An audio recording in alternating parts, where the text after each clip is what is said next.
According to the US government's latest data, foreign governments have been selling a lot of US treasuries. Again, this is not the first time.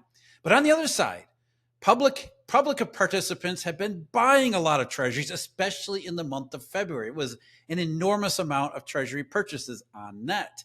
In February alone, according to the latest data, which is the latest data, overseas officials sold a whopping net 23.4 billion of treasury notes and bonds. And that followed nearly 24 billion net selling in January and a whopping net 42.3 billion which was sold back in December when the dollar was screaming higher and so many currencies around the world were suggesting they were heading into some kind of crisis.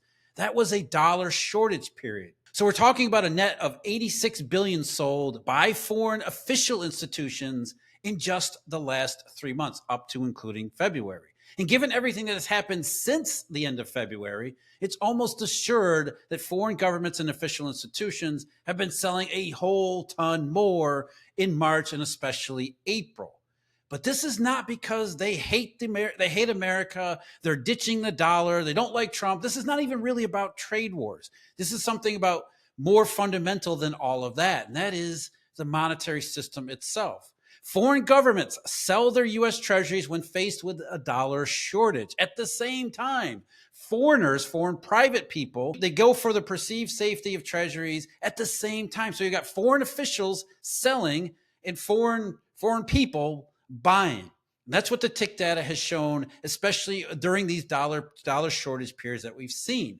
And by the way, that wasn't all. There was even more in the tick data for the month of February. We've seen a huge increase in the number of treasuries that are reported from the country Belgium. And Belgium actually doesn't mean Belgian, it means mostly Chinese. Was there a massive collateral call on US treasuries on China during this period in question? We've got a lot to unpack where it comes to US treasuries, dollar conditions, and a whole bunch more. And to help me do this, of course, Mr. Steve Van Metre. Steve, we've got treasury selling, but we also have treasury buying. And all you ever hear about is the selling part because there's a political agenda at play here, right? It's always, oh, they're going to ditch the dollar. Foreigners hate US treasuries. And you've heard all of the stories before. Yeah, Jeff, that's a good point. That's exactly what people would perceive right now. This is a retaliation of Trump. Again, they don't like the tariffs, so let's dump the dollar, let's dump treasuries, and let's drive interest rates up and cause massive amount of pain until Trump backs down. And next thing you know, everybody's happy again. But like you said, this is a dollar shortage. Now, for people who don't understand like what that actually means, is we have to understand how foreign governments or how foreign countries get dollars. But the problem is dollars in an overseas bank are about as worthless as they are in your own bank account because they don't do anything. They just sit there and they look really pretty. So what happens is foreign governments take those dollars, they recycle them back to the United States by buying our debt and convert them into interest-bearing securities. So the idea is as global trade's expanding and dollars are expanding, well, they start piling up in foreign accounts, they buy more treasuries, and their treasury holdings go up. So the problem is, Jeff has said, we're facing a dollar shortage, which means they need dollars. Now, why do they need it? Well, because businesses need dollars. There's dollar denominated debt. There's lots of reasons they need them. And so what happens is these governments sell the treasury securities or let them mature, get the dollars and use them to fund parts of their economy and trade. So what we're seeing here, Jeff, is exactly what you pointed out. The global economy was slowing down to begin with. This really isn't a reaction to the trade war. This is just a matter of fact, is trade slowing down and there's a demand for dollars. Yeah, well, because this isn't something that just happened out of nowhere the last couple of months, ever since we've been talking about tariffs and trade wars. We saw the same thing happen last summer during the carry trade blow up in July heading into August. We saw the same thing in terms of U.S. Treasury behavior on both sides of the ledger.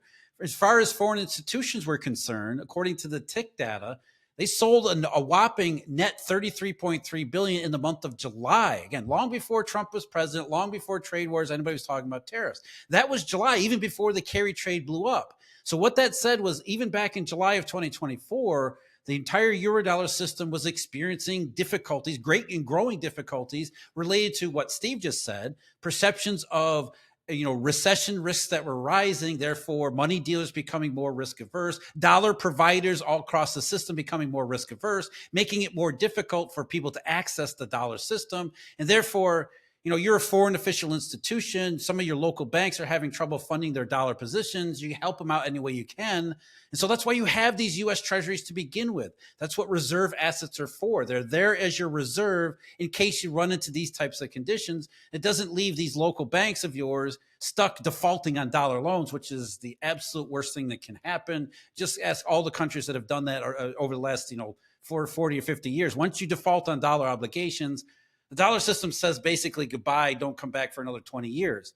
So they sell these treasury assets. Remember, just official government, the official sector, sell these treasury assets when confronted with dollar difficulties. And it wasn't just July and August. There was another 30 billion sold from foreign institutions as well. Same thing happened in December heading into January. Massive amounts of sales, as I said in the introduction, consistent with the same thing that we saw last summer. Is that economic consequence and economic direction, it's all heading in the wrong way. Therefore, the reaction to it is quite naturally risk aversion.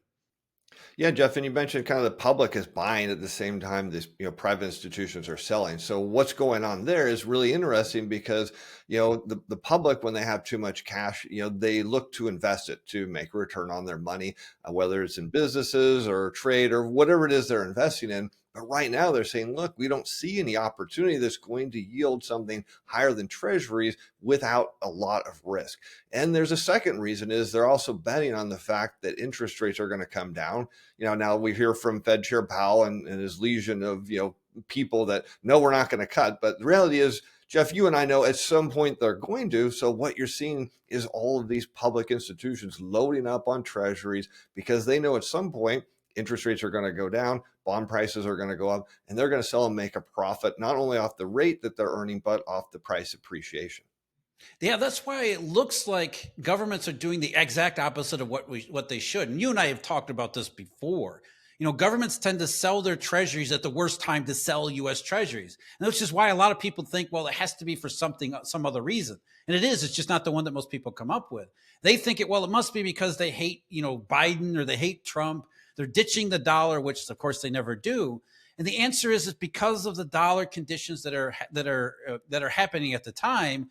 They have to sell their treasuries. And the other side of that is, as Steve just mentioned, it's, private investors look at the conditions that go along with a dollar shortage scenario and say, hey, that's not something I want to take a lot of risk with. There's going to be longer term consequences, shorter term as well as longer term consequences to it. So maybe I'm going to take less risk. I'm going to buy US treasuries. Even at the same time, my own local government is actually selling their US treasuries. And while it doesn't seem to make a whole lot of sense from the surface, when you realize that there's different purposes behind both groups, it really does make sense. So the private investors and private participants, they're buying treasuries based on the risk that they perceive, and governments are selling based on the consequences of the risks that are leading to dollar problems that erupt in their local areas. Jeff, it does make perfect sense because if you think about it, the global economy is expanding and money's moving around and there's money to be made. Well, as a private investor, I'm going to take my dollars and I'm going to invest it in things that are going to make me a return on my money. And if the economy is expanding, then I'm going to see opportunities. I can put my money out there, get a good rate of return, not take an excessive amount of risk, but I'm going to take some risk and I'm going to profit on it. But at the same time, that's the exact opposite is going to happen at the central bank level and the government level. They're going to be accumulating treasuries because their accounts are building up with dollars. So we should see these happen in exact opposite fashion because that's what it's telling us right now. Isn't that, as you said before, governments are not ditching the dollar. They're not trying to drive interest rates up. In fact, if anything, they would love for interest rates to go down because perhaps it means American businesses and people will borrow money and spend and buy goods. No, they're doing it because they have no choice. But all this is, when we see this pattern, it's an indication that the global economy is not expanding, it's slowing down. At best, right? It's at best slowing down, and we hope it doesn't get any worse. You mentioned the private buying, and I want to put the numbers on it. The actual figure that Tick put out for private buying of long-term U.S. Treasuries, so notes and bonds, was a net 125.8 billion just in the month of February, which is the single biggest monthly increase since November of 2023, which is when, you might recall, the bond market and the bond rally globally really got started. So it's not a surprise that in February heading into March, interest rates were heading down before we got into the whole basis trade blow up and foreign official selling in early part of April. So there was a heavy amount of foreign buying, which matched the overall tenor of the marketplace, which was growing fears and concerns about the conditions in the economy, which very similar to what we saw last summer. Now, one of the key sellers, as I mentioned, was, as everybody always talks about, China. And the Chinese have sold so far, but not nearly as much as they did last year. So in the third quarter of last year, the Chinese sold on net, we're talking about long-term treasuries as well as agency bonds, about $60 billion, which was a record amount of selling for China in any quarter. And of course, you heard all the same things back then. Oh, the Chinese are ditching the dollar. They're driving treasuries down to screw with the American government, all the stuff that went along with it. That was simply a response to the dollar conditions at the time, which was everything that we saw with the carry trade, Japan currencies that were heading a lot lower against the U.S. dollar. So ever since then, they've been continuously selling treasuries, though they have been putting more money into long-term treasuries, but they've also been hit with what looks like a major collateral call, as I mentioned in the early part of this video. The huge increase in treasuries that are now custodied in Belgium. Why Belgium? Because that's the location of an outfit called Euroclear. And the amount of treasuries that are reported in Belgium almost hit 400 billion in February, which is up from around 315.6 billion last July. So going back to when the carry trade first erupted, something has been going on. Of course, we don't have any information, and the Chinese are never going to tell us. Something has been happening that has required China to put more of their U.S. treasuries into their custody accounts in Belgium, which sounds a hell of a lot like a collateral call, which would be consistent with basically everything that we're talking about right here. Jeff, I have a question for you. Do you think this is setting China up to devalue the yuan? Because we can go back to 2015, we could see they did do that. It drove interest rates down, bond prices up. They were, gave them some runway to sell. Are we seeing here a situation where China is going to devalue the yuan? Well, if they had any ability to do that, I don't think first of all, I don't think the Chinese want to do that, assuming they could, because Xi Jinping, all he has said, his main directive to the PBOC isn't even really about the local economy. His directive to the PBOC is, I want a stable currency.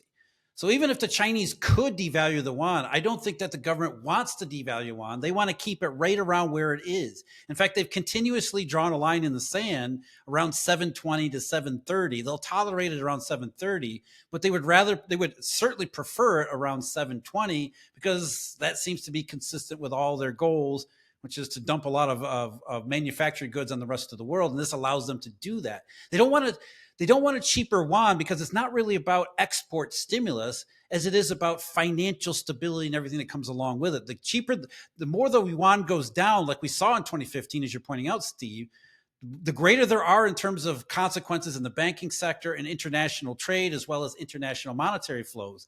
So the downside to devaluing the yuan far outweighs any upside. And so part of the way in which you try to stabilize the currency is something like we're seeing here.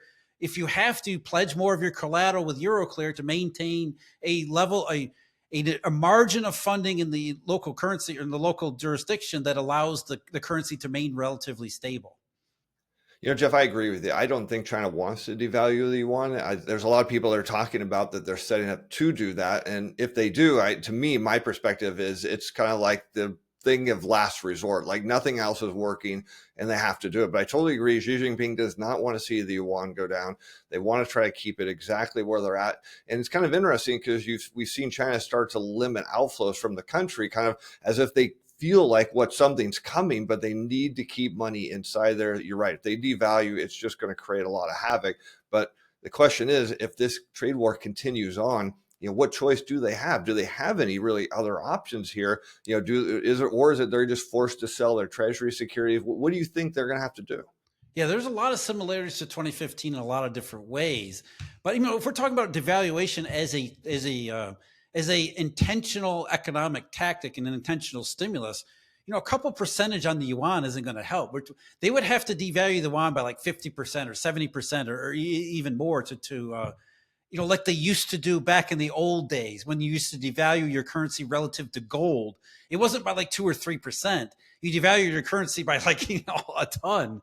So if China gets into that type of situation, they know that the consequences would be absolutely severe. So I think that, Xi Jinping has said, and he has continuously said, and the PBOC has gone along with us, their goal is to try to keep the currency stable regardless of the cost in any other way, including the export economy. Because, like I said, the downside of that is it's too much for China to bear, and they know that.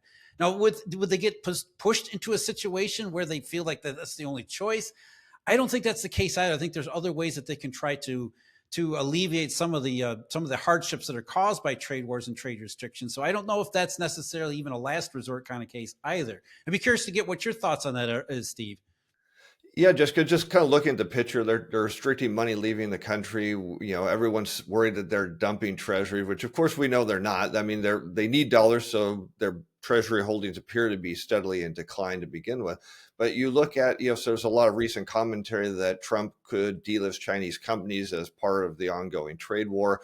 That's a real threat because the Chinese stock market, is already kind of struggling. There's signs that the national team is buying here. We know when markets go down, confidence goes down, spending goes down.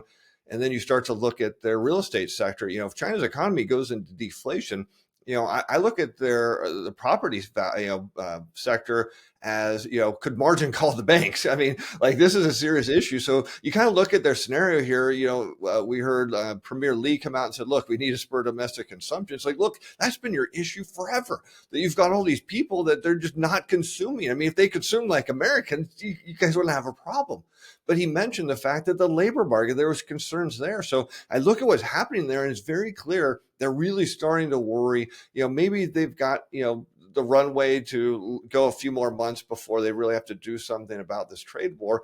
But I'm wondering if they're going to get pushed into a position where they do have to devalue it by 50% because they have no other option. Because if their market goes and then the housing market starts to deflate, the financial system's gone anyways. Yeah, I think that's a good point to really emphasize. That's sort of a last ditch sort of, end of world type of scenario. If they're going to a point where, like you said, the banking sector is being margin called based on property that just can't be, it's being liquidated everywhere, then you're sort of you're into a range of scenarios that are sort of like nightmare proportions. So, I mean, yeah, that's in any sort of anything outside of that. Xi Jinping and the government, they're going to try to maintain a stable currency. But if you get to that situation where you're already faced with those types of financial irregularities, all bets are off at that point anyway. So I think, that's a whole complete separate, that's like basically a categorically different set of circumstances. But I do want to end it with one note here. What the tick data did show that was kind of interesting, that one country that certainly is not ditching the dollar nor U.S. Treasuries is the United Arab Emirates. They saw their holdings of U.S. Treasuries soar by 43 billion just in January and February, which was an increase of about, roughly speaking, 60%. So what the UAE is doing is trying to become like what Switzerland used to be, or like the Cayman Islands. They're starting to become a US dollar, Eurodollar money center. Dubai, they want to make it one of the, not just a tourist destination for rich people. They also want to make it like the old London Empire. The real beating heart of the British Empire was the mercantile and banking system that was located in London. So the UAE is not ditching the dollar. They're not ditching U.S. Treasuries, as many people are saying of oil states that they're looking in another direction, like they're going to adopt the yuan. The UAE is trying to become more and more of a U.S. dollar, Eurodollar center, trying to take advantage of all these other problems that are popping up everywhere else. Jeff, I think for the UAE, that's a super smart choice. I think of all the places, particularly due to their exports of energy and oil, they've got the ability to do that. You think about why devaluing is bad. It's just because, like you said, everyone's going to get really pissed off. China doesn't want to do it because they want people to trade in the yuan. And if you find out, look, how they're just going to devalue when things go wrong, it puts them in a bad light on the global community. But UAE's move here, I think, is pretty brilliant. Yeah, so we end up with, the Chinese facing a lot of difficult scenarios, but it's not just China. On the other side of that, what started the selling to begin with? You go back to last summer when we saw the Treasury selling by the official sector show up. It was fears over a U.S. recession. It was the labor market stats that came out much weaker that forced Japanese firms and many others beside to begin selling U.S. dollar assets out of risk-averse behavior. At the same time, a lot of other people said, Yeah, I don't like what's going on here, so I'm going to buy U.S. Treasury assets. They just happen to be different classes of holders, which leads them to do different things at different times. But it's all based on the same thing, and that's not ditching the dollar. It's dollar shortage because recession risks are growing everywhere.